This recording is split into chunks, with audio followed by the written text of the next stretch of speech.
times. I've been in leadership for more than 50 years. And I always advise people.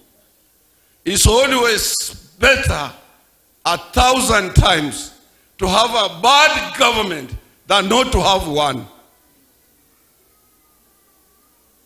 Afadhali uwe na serikali katika nchi yako kuliko kutokuwa na serikali.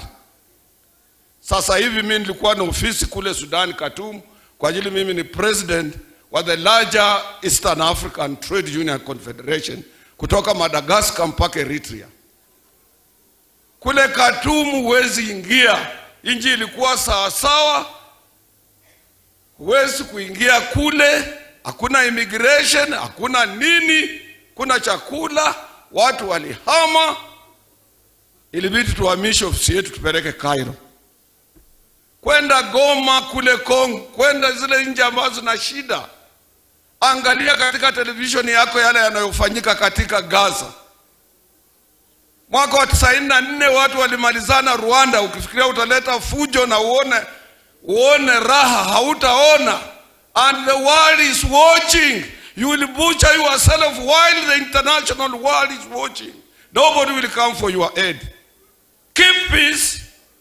And nataka ku advise also Gen Zs. Mjue ya kwamba with stability in the country, future is there for you. Na mzozo ukitokea hamtakuwako, mtasambaratika, hautajua pahali mama yako alienda na baba yako.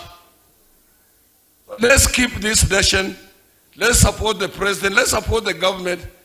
Whether you are in or not, afadhali ulale njaa kwa nchi ambayo ina amani.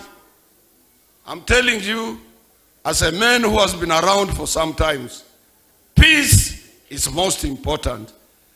Asante kwa kunisikiza. Mzee aende vizuri mama, wewe ulinde wajukuu.